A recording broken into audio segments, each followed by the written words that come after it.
हमारे खास मुलाकात कार्यक्रम में आप सभी दर्शकों का स्वागत है। आज इसी कड़ी में हमारे साथ रेलवे में रिटायर्ड एक्शियन व साहित्य सृजन व सामाजिक सेवाओं से जुड़े श्री राम मोहन कौशिक जी आज हमारे स्टूडियो में पधारे हैं। राम मोहन जी से हम इनके जीवन परिचय से संबंधित जानकारी, साथ ही इनकी सेवाएं और जो इनका साहित्य सृजन, इसके बारे में इनसे बखूबी जानेंगे। आइए बात करते हैं श्री राम मोहन कौशिक जी से।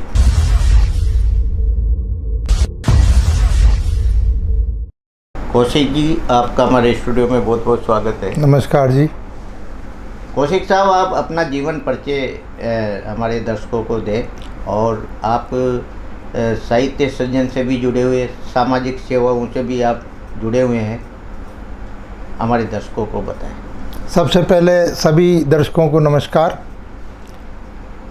मैं राम मोहन कौशिक, मेरा सारा जीवन कोटा में ही गुजरा है।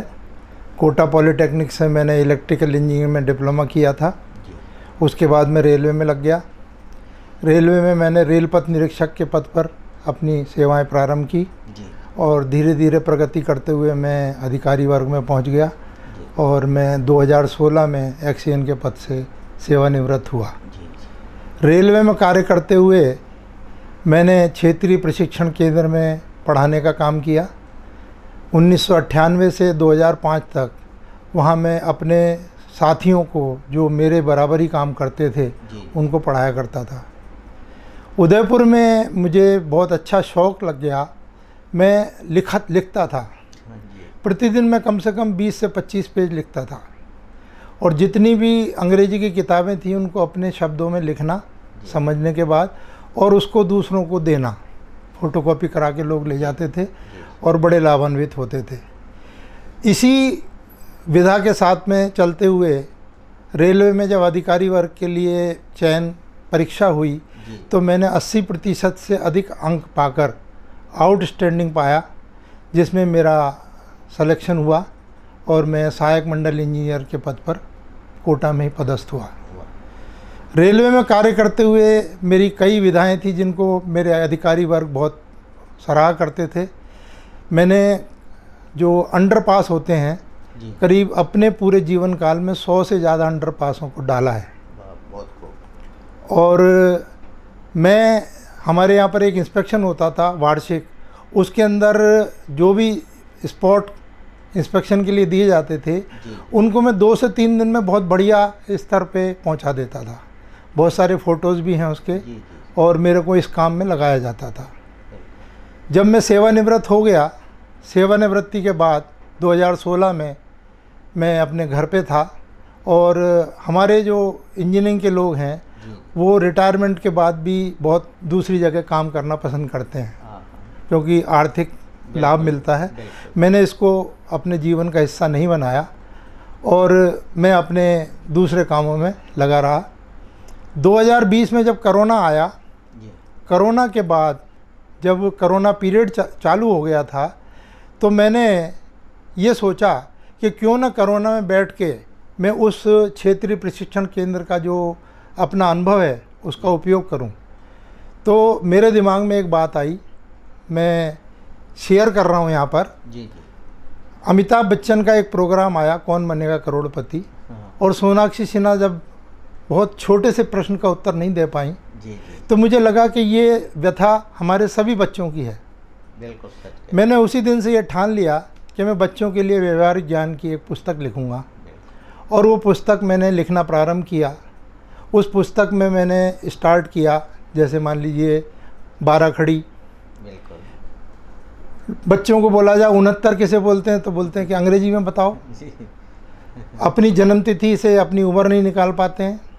हमारी गृहिणियाँ सोने के बारे में नहीं जानती हैं। हम जो है प्रतिदिन जो दैनिक जीवन में हमारी बीमारियां होती हैं उनका इलाज नहीं जानते। हम जो है ब्लड ग्रुप के बारे में नहीं जानते, ब्लड लेन देन के बारे में नहीं जानते। ये सब चीज़ें मैंने उसमें डाली। और मेरी माताजी का 20 जून 2020 को देहावसान हुआ।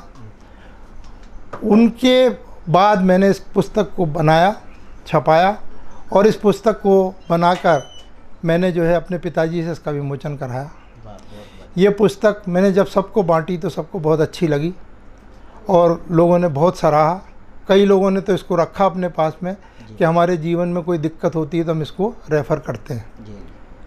जब मेरी ये पुस्तक बहुत पॉपुलर हुई तो मेरे को लोगों ने कहा कि आप भारतीय सभ्यता संस्कृति पर कुछ लिखो। तो मैंने भारतीय सभ्यता संस्कृति पर लिखा, एक पुस्तक लिखी जिसका नाम मैंने रखा संकल्प एक पुस्तक भारतीय सभ्यता संस्कृति। स्टार्टिंग किया पाषाण युग, ताम्र युग वगैरह इनसे। फिर 8-9 चैप्टर के बाद मैंने उसमें सभी धर्मों के बारे में एक एक चैप्टर डाला। जैसे रामायण के 2 चैप्टर डाले, गीता के 2 चैप्टर डाले, महाभारत के 2 चैप्टर डाले, और उसके बाद जितने भी धर्म हमारे यहाँ पर हैं, जैन धर्म, बौद्ध धर्म, मुस्लिम धर्म, पारसी धर्म, सबका एक एक चैप्टर डालकर उनकी जानकारी एकत्रित कर उसमें डाली। और 20 चैप्टर के बाद में मैंने सामयिक विषय डाले, जैसे हमारे हिंदू धर्म के 16 संस्कार, भारतीय संस्कृति के ऊपर पाश्चात्य सभ्यता का प्रभाव, धार्मिक आंदोलन, इस तरह की चीज़ें हमने डाली। और वो पुस्तक फिर मैंने अपने पिताजी से विमोचन कराई। वो जनवरी 2022 में विमोचन हुई थी। वो पुस्तक भी लोगों द्वारा बहुत सराही गई। इन दोनों पुस्तकों के लेखन के बाद जब मैंने अपने आप को देखा तो इन पुस्तकों को बनाने में काफ़ी मेहनत लगती थी और कुछ लोगों ने तो इन पुस्तकों का काफ़ी अच्छा उपयोग भी किया, लेकिन ज़्यादातर लोग मुझे इस तरह के मिले जो पुस्तक पढ़ना ही पसंद नहीं करते। तो मुझे ऐसा लगा कि मैं जो भी कुछ कर रहा हूँ वो लोगों के काम आए। तो मैंने अपनी विधा को बदल दिया और मैंने अपने पूरे जीवन में जो भी मैंने पढ़ाया था वहाँ पर उसके बारे में एक पुस्तक लिखी जिसका नाम था रेलपथ ज्ञान संचिका। ये पुस्तक करीब 250 पेज की पुस्तक थी। मात्र 300-350 रुपये इसकी कीमत मैंने रखी। ये पुस्तक बहुत लोगों द्वारा पसंद की गई और इस पुस्तक को लेकर लोगों ने रेलपथ के बारे में जानकारी हासिल की। जब ये पुस्तक बहुत अच्छी चली तो मैंने एक और पुस्तक लिखी जिसका नाम था रेल सेवा नियम ज्ञान संचिका। रेल सेवा नियम ज्ञान संचिका सभी विभाग को, रेलवे के जो स्थापना विभाग के बारे में बताती थी। उसमें मैंने एक नया प्रयोग किया, प्रश्न पूछा, प्रश्न के बाद उत्तर दिए, तो बड़ी पतली सी किताब बनी। उसके अंदर काफ़ी जानकारी मैंने दी। जब ये सारी बातें मेरी चलती रहीं तो दिल्ली में एक बाहरी ब्रदर्स हैं, उनको जब मेरे बारे में पता लगा तो उनका मेरे पास फ़ोन आया, बोले कौशिक जी आप मेरे को सारा मसाला दो और मैं एक किताब लिखना चाहता हूँ। तो उन्होंने पिछले साल मई के महीने में, अप्रैल के महीने में मुझे अप्रोच किया और अप्रैल के महीने में मैंने उनको सारी चीज़ें दी। मई 2023 के अंदर एक किताब निकली जिसका डिगलॉट एडिशन था। डिगलॉट एडिशन का मतलब होता है द्विभाषी, हिंदी और अंग्रेजी दोनों के अंदर प्रश्न उत्तर पूछे गए। करीब 500 पेज की पुस्तक रही। इस पुस्तक की खासियत यह थी कि पुस्तक रेलवे में इंजीनियरिंग डिपार्टमेंट में काम करने वाले लोगों को अधिकारी वर्ग में चयन करवाती थी। मेरी पुस्तक को काफ़ी लोगों ने ख़रीदा, पढ़ा और पूरे ऑल ओवर इंडिया में मेरी किताब 500 से ऊपर किताबें बिकी। इसके लिए मुझे बाहरी ब्रदर्स ने दिल्ली बुलाया, मुझे इसके लिए प्रोत्साहित भी किया और इस वर्ष भी उसने मेरे को इस बात का काम दिया है। इस वर्ष अभी अगले महीने, आज ही मेरे पास में वो आने वाला है पार्सल उसका, मैं उसको करेक्शन करके भेजूंगा और 10 दिन के अंदर वो किताब आ जाएगी। और 10 दिन के अंदर रेलवे में जो सहायक मंडल इंजीनियर का इम्तिहान होगा 23 जून को, उसमें लोग बाग पहले से उसको मांग के बैठे हुए हैं। ये मेरी साहित्य की है। कभी कभी थोड़ा बहुत लिख देता हूँ, कविताएं भी लिख देता हूँ मामूली सी, हालांकि मेरे को कविताएं वगैरह आती नहीं है। कौशिक साहब, आप सामाजिक सेवाओं से भी जुड़े रहे, तो कौन सी संस्थाएं हैं जो आप जिनके सामान्य लोगों के हितार्थ काम करते हैं? जी, मैं दिव्य भारती प्रहरी एक संस्था है, दीपक शर्मा मेरे चचेरे भाई हैं, वो इसके सचिव हैं और एक बुजुर्ग आदमी हमने उसके अध्यक्ष बना रखे हैं। हम लोगों का 35-40 बुद्धिजीवियों का ग्रुप है। हम लोग इस संस्था के अंदर 2 स्कूल हमने ले रखे हैं। उनसे जो प्राचार्य महोदया होती हैं उनसे हम बच्चियों के बायोडाटा मांगते हैं और उन बच्चियों को हम गोद लेते हैं। 20 बच्ची हमने Mahatma Gandhi school railway station Kota पर गोद ले रखी हैं और 20 बच्चियां केशवपुरा के जो स्कूल है उसमें ले रखी हैं। और उन बच्चियों को साल भर के लिए हम लोग पूरी ड्रेस, उनकी फ़ीस, उनकी पुस्तक, उनकी पेंसिल, उनके सर्दी के कपड़े वगैरह सब देते हैं और बच्चियां हमारे सौजन्य से अपनी पढ़ाई को जारी रखे हुए हैं। दूसरा काम हम लोग दिव्य भारती प्रहरी में करते हैं। विवेकानंद नगर में एक वृद्धाश्रम है, सरकारी वृद्धाश्रम, उसमें हम कभी हमारे जो पिताजी की पुण्यतिथि है, किसी का कुछ भी है, तो हम सब लोग मिलकर वहाँ जाते हैं। हम लोग एक समय का खर्चा वहाँ देते हैं और हम लोग जब भी जाते हैं तो वो वृद्धजन हमको देख के बड़े खुश होते हैं। उनको ऐसा लगता है कि हमारे बेटे हमारी सेवा करने आए हैं। कौशिक साहब, ये भावना कैसे आई आप में सामाजिक सेवा से जुड़ने की? सामाजिक सेवा से जुड़ने की भावना तो बस ऐसी ही आ गई। मैं साहित्य सृजन करता था। एक दिन दीपक जी का मैंने उसमें कहीं देखा, मैंने कहा दीपक जी प्रहरी संस्था जो चलाते हैं उसके करीब 10-12 मतलब ब्रांच हैं। तो मैंने उनसे बोला मैं संस्था में जुड़ना चाहता हूँ। तो उन्होंने मेरे को बोला, चूँकि मेरे कज़िन ब्रदर हैं वो, उन्होंने मुझे बोला कि आपका स्वागत है और आप जुड़ोगे क्या, आप तो मेरे साथ में पूरा काम करिए। और करीब 4 साल 5 साल हो गए, 5 साल से हम उस संस्था में जुड़े हुए हैं और काम कर रहे हैं हम लोग।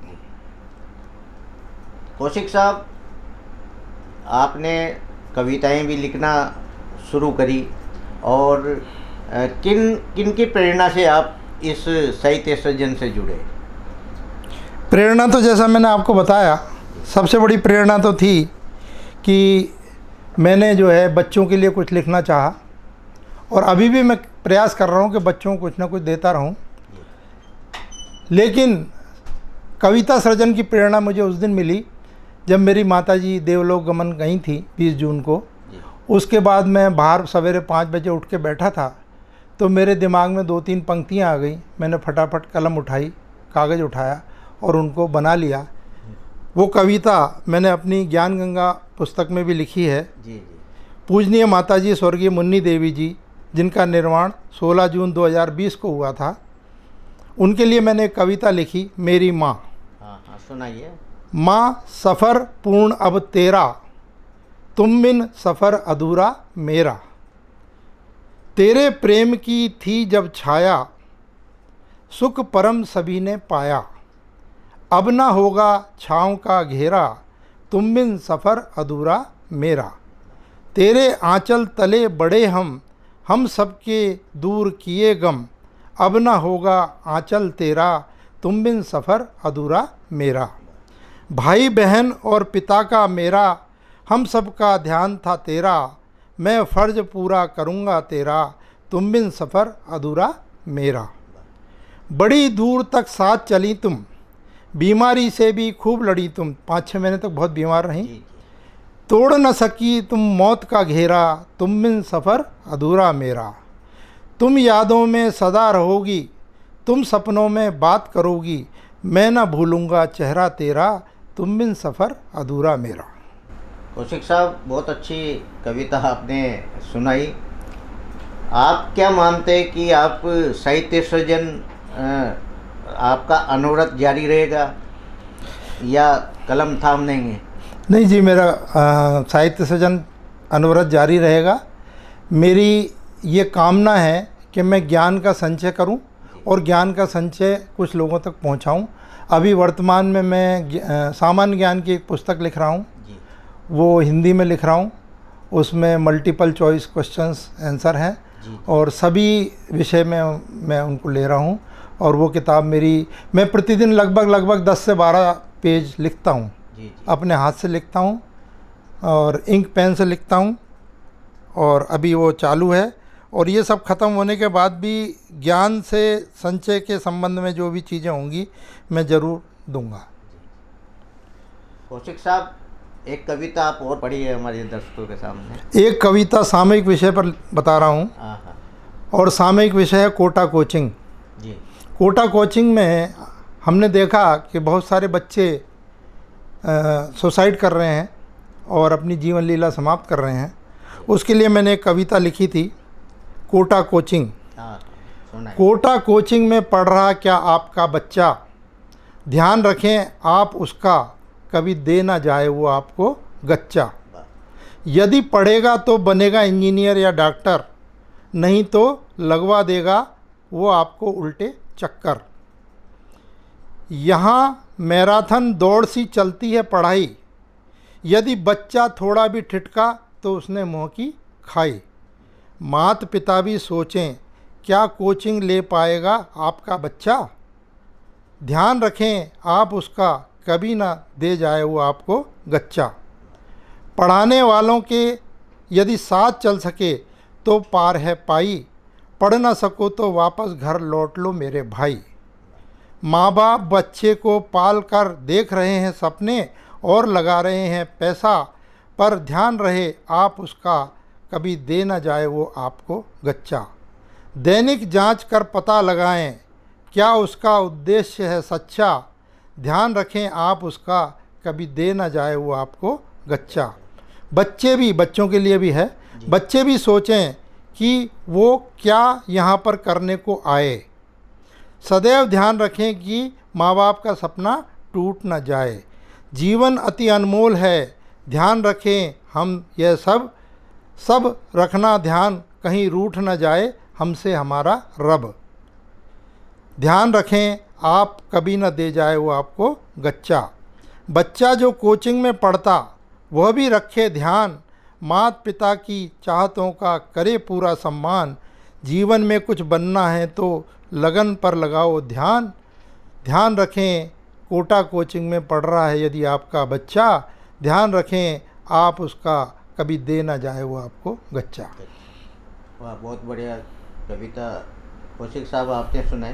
कौशिक साहब, आप जो कविताएं लिख रहे हैं इनकी कोई पांडुलिपि तैयार करेंगे ताकि वो साहित्य प्रकाशन की ओर जाए, क्या मानते हैं आप? नहीं जी, ऐसा है, मैं कविता में बहुत पारंगत नहीं हूँ, केवल तुकबंदी करता हूँ और छोटी छोटी कविताएं लिखता हूँ, और इसलिए मैं कविताओं की कोई पुस्तक के मूड में नहीं हूँ।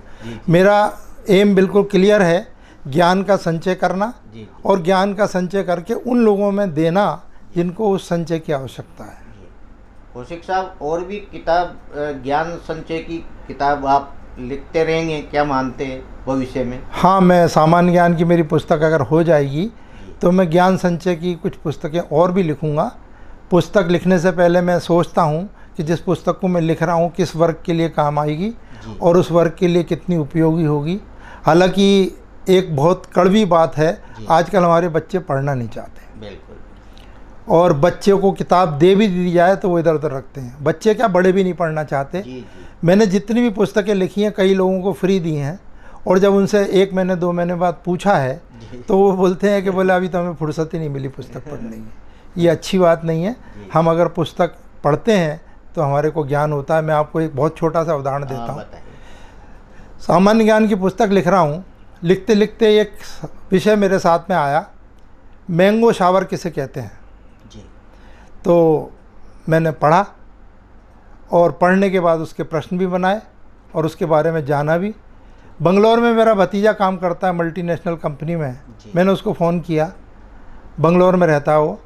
मैंने कहा मैंगो शावर किसे कहते हैं? तो बोले कि जब आम ऊपर से टपकते हैं तो उसको मैंगो शावर बोलते हैं। मैंने कहा नहीं। फिर मैंने उसको समझाया, हमारे भारत की जलवायु में जो कर्नाटक और केरल राज्य हैं, उन राज्यों में अभी समर ख़त्म होगा और बरसात आने वाली होगी। तो एक हल्की बरसात होती है जिसको शावर टाइप होती है, बहुत हल्की हल्की फुहारों जैसे। उस बरसात को मैंगो शावर रेन कहते हैं।